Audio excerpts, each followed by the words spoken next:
Hello friends, नमस्कार। स्वागत है आपका एग्जाम टारगेट 24 में, या फिर आप इस वीडियो को IQ गुरु टीचिंग एग्जाम्स पे देख रहे हैं तो आपका स्वागत है। इस वीडियो में हम बात करेंगे जीके जीएस के इंपॉर्टेंट क्वेश्चन की, जो कि आपके आरआरबी एनटीपीसी जो कि हो रहा है और आगे जो होने वाला है, चाहे रेलवे का ग्रुप डी हो या फिर एनटीपीसी अंडर ग्रेजुएट लेवल हो या फिर यूपीएससी पेट का एग्जाम आप देने वाले हैं, तो उसके लिए सभी के लिए इंपॉर्टेंट रहने वाला है। तो चलिए शुरुआत करते हैं आज के इस महत्वपूर्ण सेशन की। उससे पहले आप एक बात हमेशा ध्यान रखें, जब आप नहीं पढ़ रहे हैं उस समय कोई ना कोई ज़रूर पढ़ रहा है, और जब आप दोनों एक साथ मिलेंगे श्योर है कि वो अगला जीत जाएगा।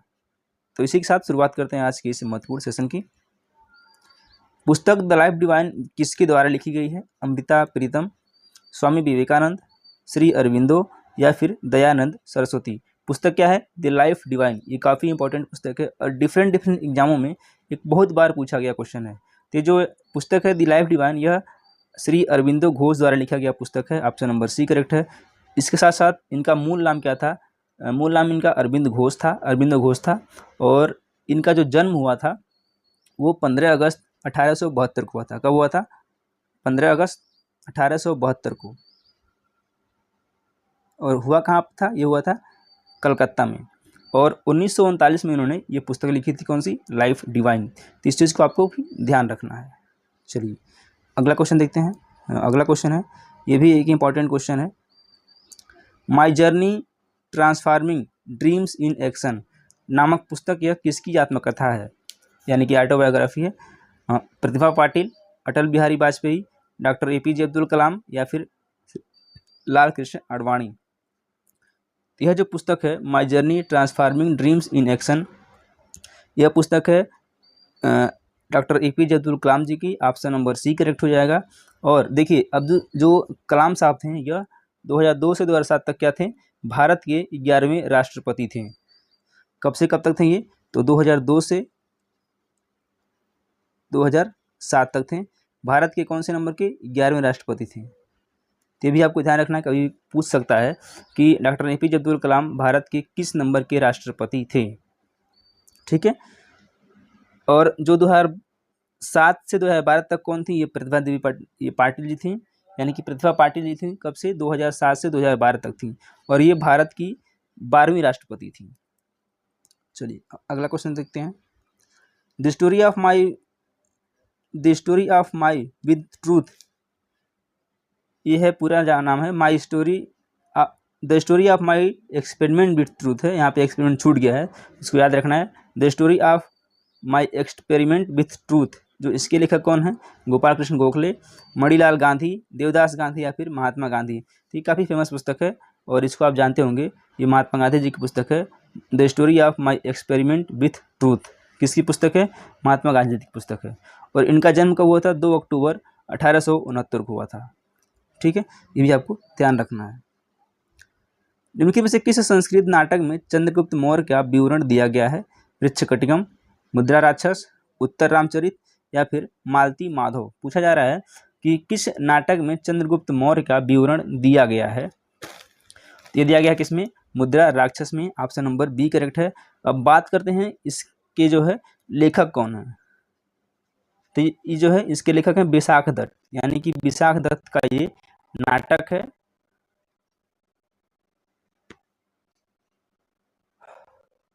और इनके जो अन्य नाटक हैं कौन कौन से हैं? एक देवी चंद्रगुप्तम है और एक राघवानंद नाटकम है। इनकी 2 अन्य पुस्तकें हैं। ठीक है। और देखिए ये मृच्छकटिकम जो है ये शूद्रक की रचना है। ठीक है, मृच्छकटिकम किसकी रचना है? शूद्रक की रचना है। तो भी आपको ध्यान रखना है। गीतांजलि डैश द्वारा लिखी गई कविताओं का एक संग्रह, यानी कि गीतांजलि किसके द्वारा लिखी गई एक कविताओं का संग्रह है? तस्लीमा नसरीन, सुनील गंगोपाध्याय, रविंद्रनाथ टैगोर या फिर बंकिम चंद्र चटर्जी। तो जो गीतांजलि है यह रविंद्रनाथ टैगोर जी की पुस्तक है और यह क्या है? एक कविताओं का एक संग्रह है। बेसिकली सी ऑप्शन करेक्ट हो जाएगा। और देखिए इन्हीं अगला क्वेश्चन लेते हैं। तुलसीदास की रचना रामचरितमानस डैश यानी कि किस भाषा में लिखी गई है? संस्कृत, उर्दू, अवधी या फिर असमिया। तो जो तुलसीदास की रचना रामचरितमानस है यह लिखी गई है अवधी भाषा में। सी ऑप्शन क्या है? करेक्ट हो जाएगा। और यह अकबर के शासनकाल की रचना है। कब की रचना है? अकबर के शासनकाल की रचना है। अब आप कमेंट बॉक्स में कमेंट करेंगे कि अकबर का शासनकाल कब से कब तक था। अगला प्रश्न लेते हैं। प्लेइंग इट माई वे किसकी आत्मकथा है? युवराज सिंह, सचिन तेंदुलकर, सुनील गावस्कर या फिर साइना नेहवाल। क्या है? प्लेइंग इट माई वे ये किसकी आत्मकथा है? ये आपको बताना है।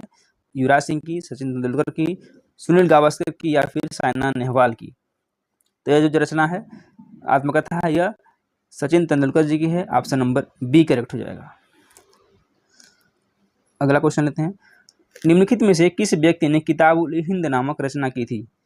किताबुल हिंद नामक पुस्तक की रचना की या फिर किताबुल हिंद नामक पुस्तक लिखी? अल बरूनी, जुबैर इब्न अल सलाम, अंतरा इब्न सहाद या फिर उपयुक्त में से कोई नहीं। तो किताबुल हिंद की रचना जो की है किसने? अल बरूनी ने की है। ऑप्शन नंबर ए करेक्ट है। और यह किस भाषा में है? यह अरबी भाषा में है। किस में है? अरबी भाषा में है। अगला प्रश्न लेते हैं। देखिए ये थोड़ा सा बड़ा है, फिर भी दिख जाएगा। मालविकाग्निमित्र, विक्रमोर्वशीयम, रघुवंशम और कुमार संभव प्राचीन भारत के किस महानतम शास्त्रीय संस्कृत कवि और नाटककार की रचनाएं हैं? व्यास, कौटिल्य, कालिदास या फिर बाणभट्ट। तो आपको ध्यान रखना है, मालविकाग्निमित्रम, विक्रमोर्वशीयम, रघुवंशम और कुमार संभव जो ये प्राचीन रचनाएं हैं यह कालिदास की रचनाएं हैं। सी ऑप्शन क्या है? बिल्कुल करेक्ट हो जाएगा। अगला क्वेश्चन लेते हैं। निम्नलिखित में से कौन सा युग्म सुमेलित नहीं है? पूछा जा रहा है कौन सा इसमें से एक युग्म है वो सुमेलित नहीं है, यानी कि कौन सा इसमें से जोड़ा एक सुमेलित नहीं है, सही तरह से मेल नहीं खाता है। मिर्जा मोहम्मद कासिम, शाहजहांनामा, अबुल फजल अकबरनामा, गुलबदनम बेगम, हुमायूंनामा, अब्दुल हमीद लाहौरी, पादशाहनामा। इसमें से कौन सा मैच नहीं करता है? देखिए जो अबुल फजल हैं उन्होंने अकबरनामा की रचना की, गुलबदनम बेगम हुमायूंनामा, अब्दुल हमीद लाहौरी पादशाहनामा। लेकिन मिर्जा मोहम्मद कासिम यह जो है शाहनामा नहीं है, यह फिरदौसी की रचना है। किसकी है? फिरदौसी की रचना। Hello friends, welcome to my YouTube channel exam target 24। स्वागत है आपका एक बार फिर से एग्जाम टारगेट 24 में। मैं हूं राम सिंह और एक बार फिर से स्वागत करता हूं आप सभी का अपने इस यूट्यूब चैनल पे।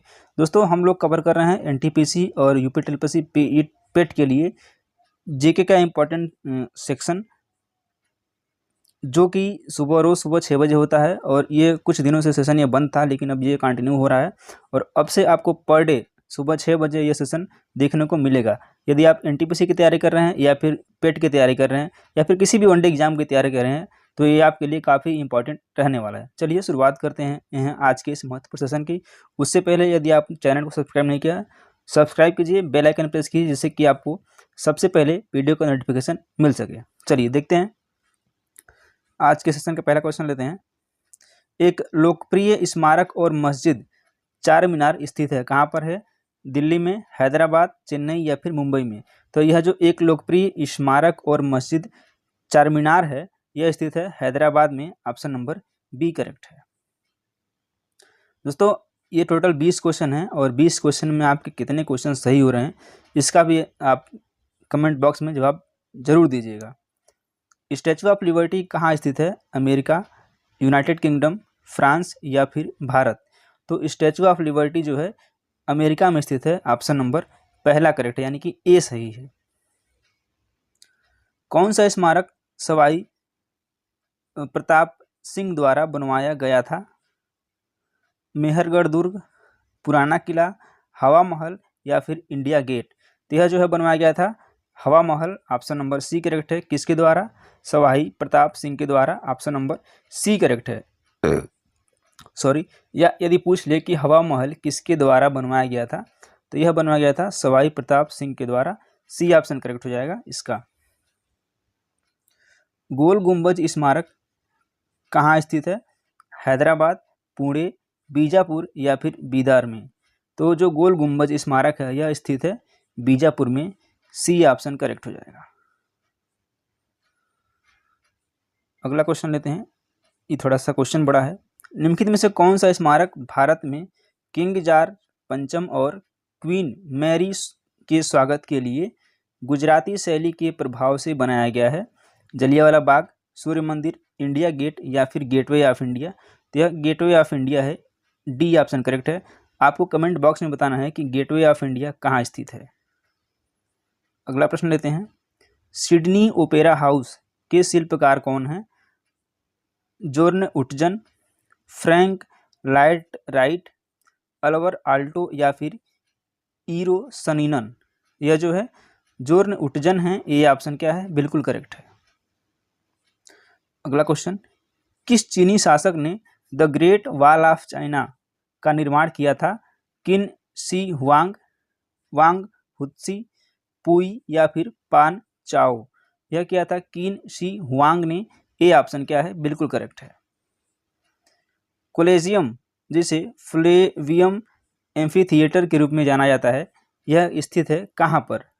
वेनिस, रोम, मिलान या फिर वेटिकन सिटी? यह जो है रोम में स्थित है, ऑप्शन नंबर बी करेक्ट है। क्या? कोलेजियम जिसे फ्लेवियम एम्फीथिएटर के रूप में भी जाना जाता है। चलिए अगला क्वेश्चन लेते हैं। अब देखिए ये क्वेश्चन नहीं है, यह विश्व के कुल 7 अजूबे हैं, बहुत इंपॉर्टेंट है। कोई भी बच्चा आपसे पूछ ले कि विश्व में कितने अजूबे हैं तो उसको आप बता सकें। जैसे पूछ ले ताजमहल, तो नॉर्मल चीज़ है कि भारत में स्थित है, लेकिन 6 ऐसे अजूबे हैं जिसका नाम याद करना थोड़ा सा कठिन होता है, लेकिन आप इसको एक ही जगह पर इसको आसानी से आप याद कर सकते हैं। चलिए देख लेते हैं विश्व के 7 अजूबे कौन कौन से हैं। तो विश्व के 7 अजूबे देखिए क्या क्या है। ताजमहल जो कि भारत में स्थित है, महान दीवार जो कि चीन में स्थित है, माचू पिच्चू जो कि पेरू में स्थित है। ये 3 हो गए, अब बचे हैं 4। देखिए रोमन कॉलिजियम कहाँ पर है? यह रोम में स्थित है, रोमन कॉलिजियम रोम में है। क्राइस्ट द रिडीमर प्रतिमा यह जो है ब्राज़ील में है। और पेट्रा जार्डन यह कहाँ पे है? सॉरी पेट्रा कहाँ पे है? तो यह जार्डन में है। और एक और है लास्ट, चिचेन इत्जा, यह मैक्सिको में है। ऑप्शन तो ये है विश्व के 7 अजूबे, आपको याद रखना है। कोई भी इसमें से एक पूछ सकता है, चाहे एनटीपीसी का हो चाहे पेट का एग्जाम हो, और यह स्टैटिक जीके के अंतर्गत आता है। चलिए अगला क्वेश्चन लेते हैं। अगला जो क्वेश्चन है, भारत की पहली महिला मुख्यमंत्री कौन है?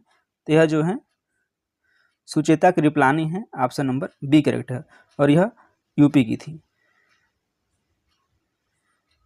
भारत में पहला परमाणु रिएक्टर जिसे 1956 में बनाया गया था, यह कौन सा था?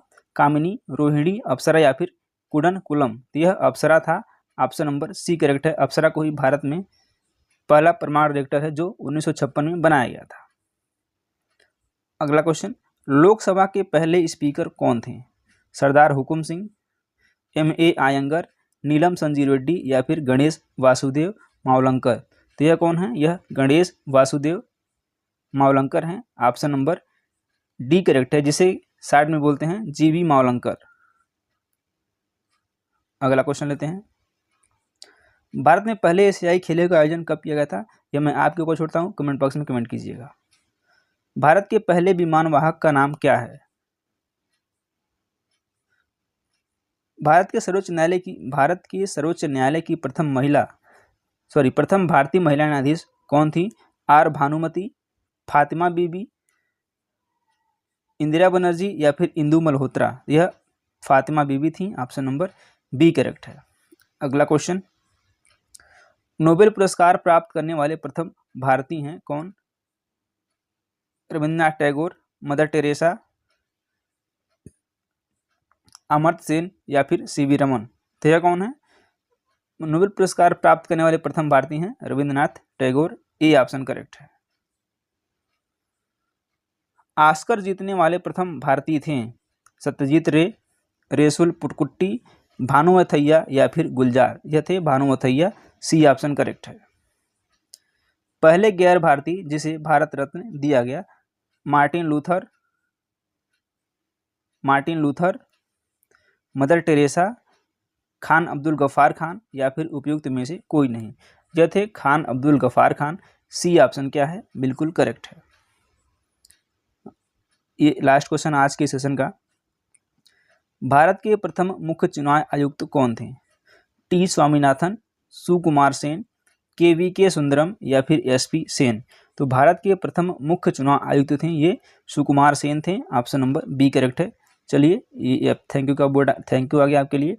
और इसी के साथ इस वीडियो को समाप्त करते हैं और उम्मीद करते हैं कि यह वीडियो आपको पसंद आएगा। वीडियो यदि पसंद आता है तो वीडियो को लाइक ज़रूर करें और चैनल को सब्सक्राइब करें। धन्यवाद।